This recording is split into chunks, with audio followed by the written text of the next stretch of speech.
karena Pak Jokowi itu punya watak berbohong, maka orang menganggap jangan-jangan soal ijazah itu juga ada tambahan kebohongan tuh. Biar semua clear, jangan seakan-akan Pak Jokowi berbohong. Yang soal Pak Kasmujo kemarin kan sempat berstatement kalau beliau bukan pembimbing skripsi. Sebenarnya Pak Kasmujo ini sebagai memang bukan pembimbing skripsi. Pak Kasmujo memang bukan pembimbing skripsi. Sebagai apa? Pembimbing skripsi saya itu adalah Profesor Dr. Insinyur Ahmad Sumitro. Dosen pembimbing saya Bapak Kasmujo. Sekali lagi Pak Kasmujo, saya mengaturkan banyak terima kasih karena bimbingan Bapak di jurusan teknologi kayu, saya bisa menyelesaikan skripsi saya atas bimbingan Pak Kasmujo. Berarti kan sekarang ada framing seakan-akan Pak Jokowi itu pernah mengatakan ini Pak Kasmujo dosen pembimbing skripsi saya. Berarti bohong. Ya kira-kira begitu kan? Ya, yang diingat orang adalah Presiden Jokowi itu pembohong, dan itu pun dinobatkan oleh media asing sebagai king of inconsistency itu, atau raja tipu, kira-kira begitu yang diolok-olokkan pada beliau. Dan itu memang ada faktanya bahwa Pak Jokowi dari awal sudah berbohong soal SMK. Kalau hari ini saya katakan Jokowi pembohong, ya memang banyak bohongnya dia. Cari saja di sosial media. Jadi kalau saya katakan Jokowi pembohong, banyak. 6.000 mobil SMK sampai sekarang nggak ada wujudnya. Pesanan sudah kira-kira lebih dari 6.000. Apakah itu disebut penuduh? Ada faktanya, dia bohong. Nah, kalau saya kemudian tidak suka kebohongan, boleh. Bahkan dalam Islam, kita itu diperintahkan tidak suka dengan kebohongan, kezaliman, dan mengontrol. Nah, diantaranya yang mengingatkan saudara Joko Widodo, Pak Jokowi, ojo tukang ngapusi, becek ketite olo ketara, kabeh mesti ngunduh wahing pakerti. Ini bagian dari kontrol dari filosofi Jawa yang mendalam. Artinya adalah setiap yang menanam pasti akan menuai. Setiap orang mau disembunyikan bangkai seperti apapun nanti juga akan ketahuan belangnya. Sudah berbohong soal apa lagi? Ekonomi akan tumbuh 10%. Sudah berbohong soal tidak akan ada lagi orang miskin dalam 10 tahun ke depan. Sudah berbohong soal IKN, bahwa udah ada investor dan tidak perlu takut. Telah datang dari Korea beberapa bulan yang lalu 30 investor. Dari Jepang kurang lebih 40 investor. Dan dari Singapura 120 investor sudah ke sini. Kemarin juga baru saja dari Uni Emirat Arab juga datang. Setelah datang langsung nemuin saya. Artinya apa? Tertarik. Sudah berbohong soal di kantong saya ada 11.000 triliun, begitu kata beliau. Ada sudah data di kantongan saya. Data di Kementerian Keuangan ada. Di situ dihitung ada 11.000 triliun yang disimpan di luar. Di kantong saya beda lagi.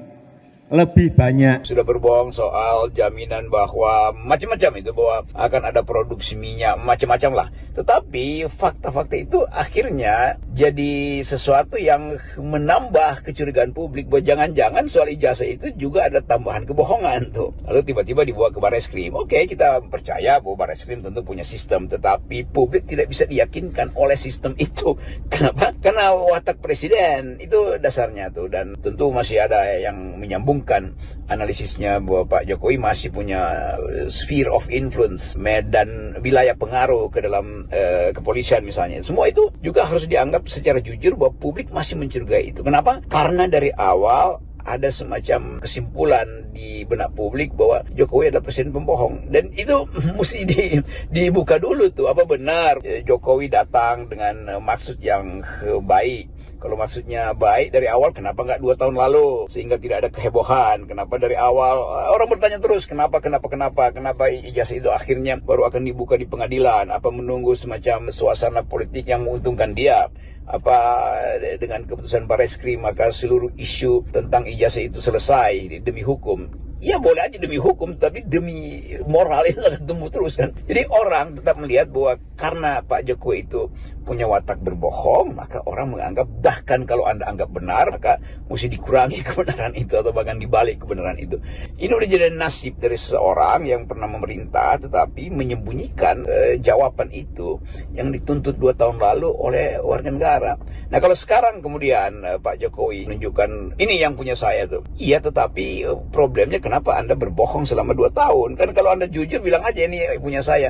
Jadi pembohongan itu yang jadi soal sekarang. Jadi sekali lagi ini isunya pindah dari soal sebut aja kepastian hukum dari ijazah itu palsu apa tidak, pindah atau bertambah dengan poin bahwa ya walaupun benar tapi dia pasti berbohong kan, karena udah terbentuk. Itu susahnya kalau psikologi publik udah terbentuk, yang sering disebut sekali lancung ke ujian seumur jagung orang nggak percaya lagi. Sekarang pada Pak Jokowi bukan seumur jagung, seumur hidup orang tak percaya, kira-kira itu. Ya itu bebannya akan alami oleh keluarga Presiden Jokowi. Halo teman-teman, kembali bersama saya di channel ini. Salam inspirasi, salam NKRI, harga mati. Bersama saya di channel NES 2045 yang membahas seputar politik pendidikan hingga budaya.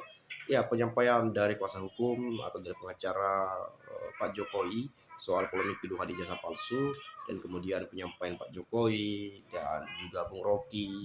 Ya tentu ini menjadi sebuah pemahaman barulah kepada kita ya. Dan saya juga sebetulnya sudah banyak sekali membahas soal ini, dan saya tidak akan panjang lebar lah untuk kembali ke sana, karena saya yakin sekali bahwa teman-teman, Bapak Ibu pemirsa semua sudah mengetahui dan bahkan sudah mendengar dan bahkan juga memahaminya ya soal ijazah-ijazah ini. Nah, di sini saya akan coba baca bagaimana penyampaian dari teman-teman kita dari masyarakat Indonesia.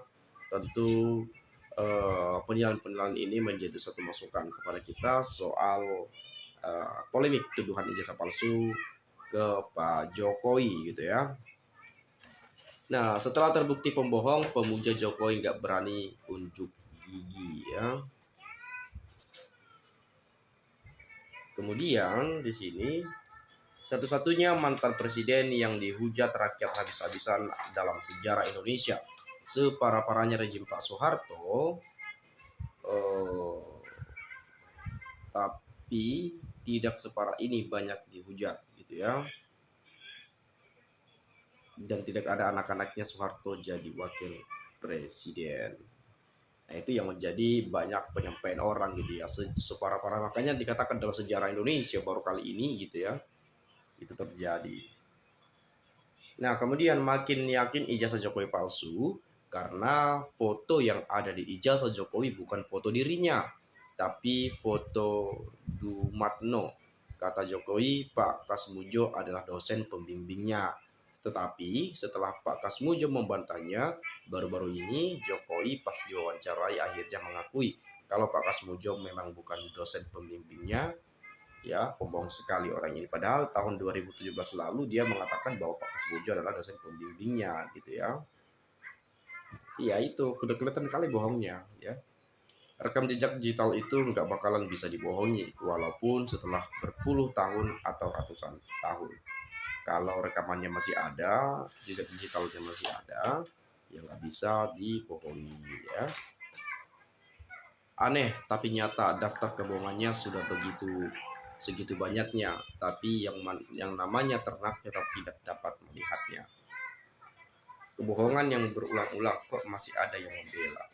Bayangin, sudah jelas-jelas ada di sana pembohongan atau berbohong, tapi masih aja dibela. Kenapa begitu? Ya saya juga nggak tahu ya. Kemudian waspadalah wahai sesama rakyat Indonesia, jangan pernah memilih pemimpin pendusta, jangan mau diumpan dengan bansos. Semua jalan dihalalkan demi kekuasaan. Wow, inilah Konoha masih saja ada yang membela. Ya dibela lah kalau dibayar, nggak mungkin nggak dibela, atau juga udah dibayar gitu ya. Kurang lengkap apalagi kebohongan Pak Jokowi, kalian saja pembela hukumnya mau menolongnya. Ya kalau bayarannya besar, ya siapa yang nggak mau gitu ya. Sepertinya cuma ajal yang bisa menghentikan kebohongannya. Sudah karakter bohong nipu licik, satu paket yang tidak terpisahkan. Dan bisa berbohong itu kepuasan tersendiri, kemungkinan demikian. Dan semakin panjang umurnya akan tambah kebohongannya yang tidak disadari, akan semakin terkuak kebusukannya. Jadilah pengacara untuk keadilan, jangan jadi pengacara untuk menutupi kebohongan. Pantun Melayu, siakap sonohong, gelama ikan duri, cakap bohong, lama-lama korupsi. Masya Allah. Ya, sadar tidak ada kata terlambat, daripada tidak mau sadar. Sudah jelas-jelas kebohongan yang sangat luar biasa. Sangat selalu. Bayangin, memang sudah terbukti ada rekam jejaknya, rekam digitalnya, tapi kenapa masih ada dibela? Padahal sudah jelas. Dulu Pak Jokowi mengatakan bahwa Pak Kasmujo adalah dosen pembimbing. Setelah Pak Kasmujo baru ini membantah, dan ujung-ujungnya Pak Jokowi juga mengatakan bahwa iya, memang dia bukan dosen pembimbing. Dulu kan Pak Kasmujo kan asdos, asisten dosen katanya. Kenapa bisa asisten dosen jadi pembimbing? Kan aneh gitu. Jadi satu-satunya cara adalah yaitu membuktikan secara ilmiah, bukan secara hukum. Kalau secara hukum ya bisa aja, tapi kan ini kan soal keaslian. Emang boleh sesuatu yang asli atau tidaknya itu diuji secara hukum? Kan nggak boleh. Dia harus diuji secara ilmiah, teman-teman ya. Kemudian ketika seorang anak muda harus berjuang keras hanya untuk bisa kuliah, lulus dan mendapatkan ijazah dan mencari pekerjaan, namun tetap harus rela menganggur karena tak punya koneksi. Lalu bagaimana mungkin seorang ex pemimpin justru dibiarkan tanpa kejelasan? Apakah ia jujur atau curang dalam proses pencalonannya? Ini bukan semata soal ijazah asli atau palsu. Ini soal integritas, pondasi utama bagi berdirinya sebuah republik. Jokowi itu tidak bohong. Pernah ingat kata Jokowi? Duit kita itu banyak, di Menkyu ada 1.000 triliun dan di kantong saya lebih banyak lagi. Pantas jika Jokowi menyewa tim hukum untuk membela ijazah beliau. Ya. Siapapun yang dekat dengannya akan tertular bohongnya. Kasihan sekali orang-orang tak punya nurani yang terbeli dan tergadai. Capek-capek sekolah soal keadilan tapi membela kebohongan. Orang yang tak bisa dipegang ucapannya harus dipegang tali kekangnya. Mencela-mencele pagi tempe sore lele. Blekenek muak lihat bosan dengar Mulyono. Kemarin bilang Pak Kasmujo pembimbingnya, begitu beliau membantah cari orang lain, gimana ini? Dibilang pembohong, ternaknya teriak-teriak payah. Saya sebenarnya kasihan sama Pak Jokowi. Walau daya miskin dan Jokowi kaya raya, bayangkan rumah yang ditinggali ini aja bagus dan besar. Terus sekarang sedang bangun rumah jatah dari pemerintah seluas 10.000 meter persegi. Belum nanti jatah wapres untuk anaknya. Tapi ambisinya itu loh yang gak nguatin. Minta 3 periode, dukung anaknya nyapres dengan cara yang kotor. Malah hampir ngedukung anak yang satunya jadi gubernur Jateng. Untung demo besar di mana-mana sehingga gagal. Ini yang bikin jengkel. Ya, mungkin teman-teman juga punya pendapat lain, boleh silahkan sampaikan juga di komentar ini. Itu saja dari saya. Terima kasih. Saya ucapkan salam inspirasi, salam NKRI, harga mati.